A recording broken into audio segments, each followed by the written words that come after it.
Boston gangster James Whitey Bulger killed in West Virginia prison a day after transfer. James Whitey Bulger, the notorious and much-feared former Boston mob boss, was killed Tuesday morning at the U.S. Penitentiary Hazleton in Brewston Mills, West Virginia, officials told CNN. His life apparently ended the way he lived it, violently. The FBI is investigating the death, which occurred a day after his transfer to the facility in West Virginia, according to the Federal Bureau of Prisons. Bulger, 89, was found unresponsive at 8:20 a.m., according to a statement from the Prisons Bureau. He was pronounced dead by the Preston County Medical Examiner after failed life-saving measures. Hopefully the 7 years he spent in prison as well as his recent death brings some closure to the families of his many victims, Brian Kelly, one of the former federal prosecutors who tried Bulger, said in a statement. Bulger, who eluded federal authorities for more than 16 years before his arrest in June 2011, was serving the rest of his life in prison for a litany of crimes that included his role in 11 murders. He was sentenced in November 2013 to 2 life terms plus 5 years for his role as architect of a criminal enterprise that, in the words of a federal judge, committed unfathomable acts that terrorized a city.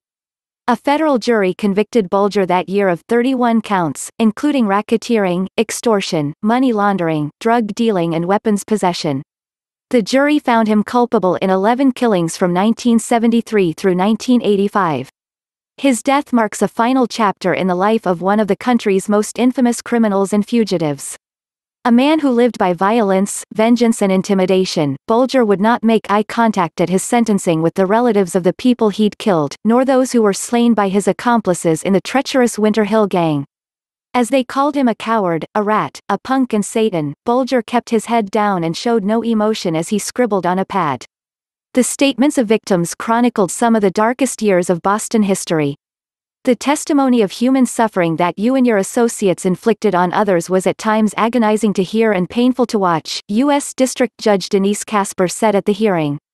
At times, I wish we were watching a movie, that what we were hearing was not real. But as the families of victims know all too well, it's not a movie. At his trial, Bulger snarled, hissed and scowled at prosecutors and witnesses. At one point, he and one-time enforcer Kevin Weeks shouted obscenities at each other when Weeks called Bulger a rat during his testimony. Bulger was captured in California a decade and a half after skipping town ahead of a pending indictment. After he fled, investigators learned that the longtime South Boston gang leader had been an FBI informant and that Bulger's FBI handler had not only tipped him off to the charges but also gave up another informant, who was later killed. Bulger's brother William, meanwhile, had risen from the family's blue-collar Irish neighborhood to become president of the Massachusetts Senate and head of the University of Massachusetts.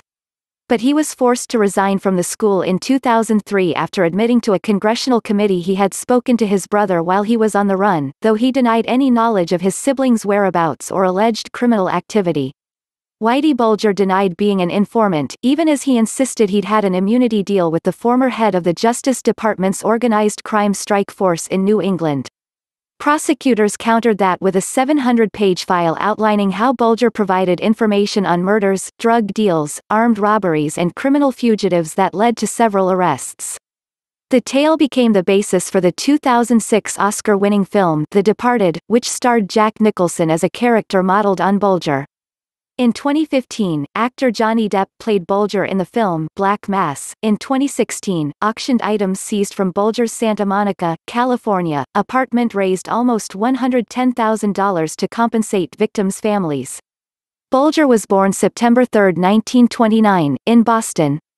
The U.S. Penitentiary Hazleton is a high-security facility housing 1,270 male offenders at Federal Correctional Complex Hazleton.